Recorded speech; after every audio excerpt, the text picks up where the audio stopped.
Some people think of Charlie Mechem as a Cincinnati institution. It's hard to imagine that Cincinnati ever existed before Charlie came along. An amazing statement from one of the nation's leading broadcasters, but not surprising to those who know Charlie Mechem. For those of you who haven't had the pleasure, we'll let his friends introduce you to Charles Stanley Mechem Jr.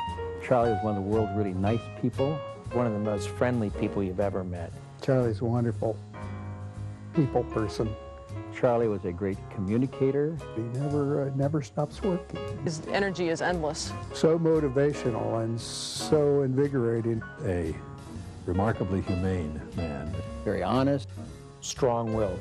Very bright lawyer. Also a very smart man. Very creative fellow. A deep thinker. He's unfailingly positive. Great bridge builder. Is a master of patience. Very reliable.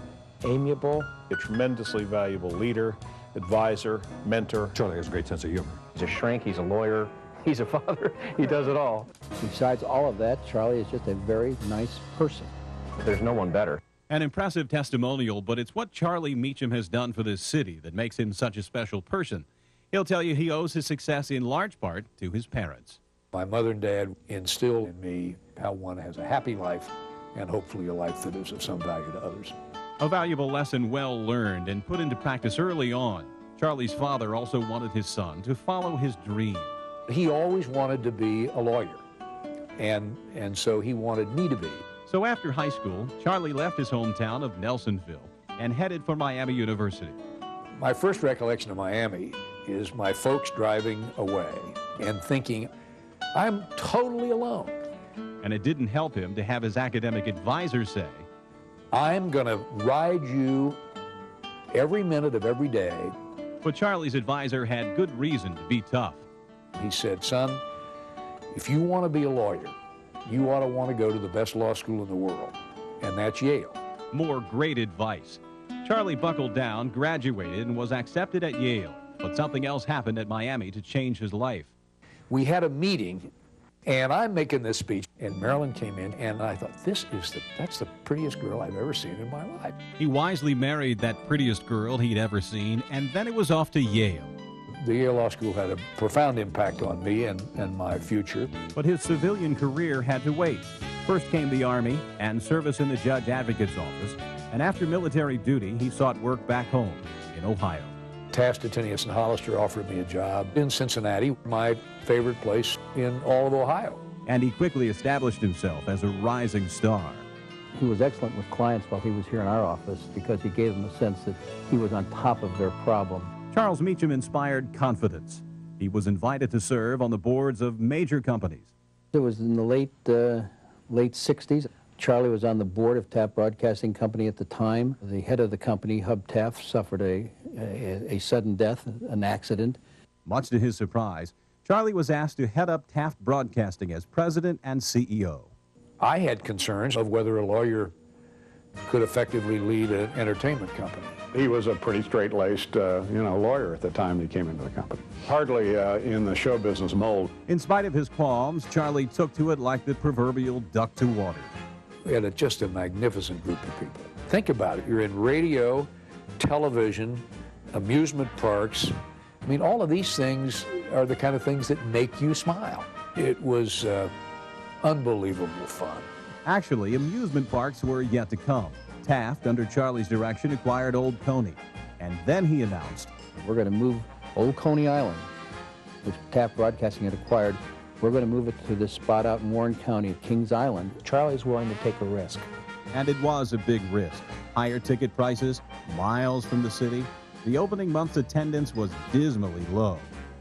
4th of July comes, people came flooding in, and we ended up drawing 2 million people the very first year. Kings Island was a mega hit. Now there was another problem to fix. Channel 12 News was a disappointing number 3 in the market. We wanted the newscast to be better. We wanted the ratings to be better. Nick had all the obvious talent, but he also had an incredible commitment, I felt, to the community. Charlie hauled Nick and the news director in front of the Taft Board of Directors. And at the end of our presentation, he looked at us and said, "You didn't ask for enough." I didn't have to say that to very many people, I must say. People often credit Nick with the success of Channel 12 News in the 70s. That's not true. Charlie Mechem was responsible for the success of Channel 12 News. People will tell you that Charlie's success is due to his dynamic leadership. Charlie builds a great team.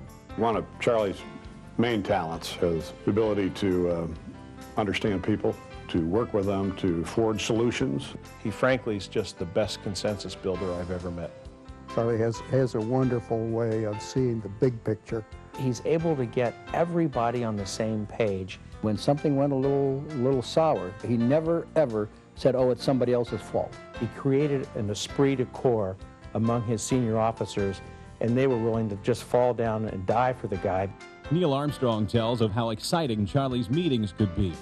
He was so motivational and so invigorating and so humorous. By the time his talk was over, everybody was cheering and saying, go, go, go. Throughout his illustrious career, Charlie Mechem has put his talents to work for the city he loves. Charlie started the Blue Chip campaign back when he ran the chamber, Which was a major deal at the time. Enormously important in trying to get new businesses into Cincinnati. Facts are, the Blue Chip campaign built the chamber. It was a successful campaign, but one that took a lot of work on Charlie's part. And Charlie's hard work has paid off for our city in countless ways.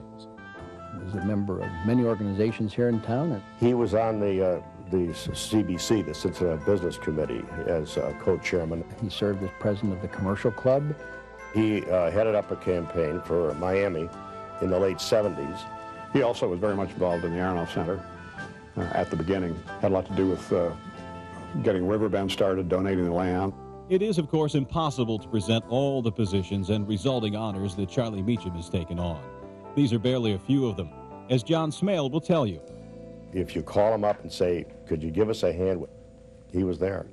When Taft Broadcasting was forced to sell the company, there was a whole new career waiting. Charlie came to the LPGA and we were all so excited. We knew we were headed in the right direction. The LPGA Foundation really came to be under Charlie.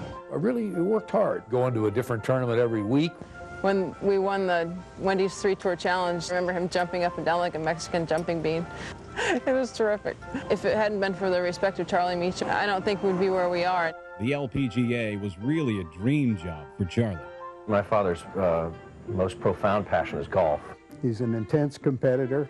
Charlie of late has become personal business advisor to Arnold Palmer. We placed a call to Arnie to get his expert opinion on Charlie's golf game. He is a wonderful man. He is a great attorney, and he has served as chairman of the board of numerous companies and done a wonderful job. No, Arnie, we want your opinion on his golf game. About his golf. He is a great guy. That's it? He is a great guy. Maybe the most disappointing thing in Charlie's life, after being commissioner of the LPGA for some 5+ years, he never got his handicap down. Through all these years, that prettiest girl he'd ever seen has been at Charlie's side. Marilyn and Charlie really are a team, and they're a dynamite couple. And Charlie dotes on his family. He took his fathering very seriously. We loved him for it. In the last few years, Charlie has served as chairman of Cincinnati Bell and presently as chairman of the Convergys Corporation. He's a man of remarkable accomplishment with many careers to his credit, and interestingly, he's one of the few people that I think really lives up to his press clippings. Charlie is really the epitome of the Renaissance man. Ladies and gentlemen, Cincinnati's very own Renaissance man and great living Cincinnatian, Charles Stanley Charlie Mechem.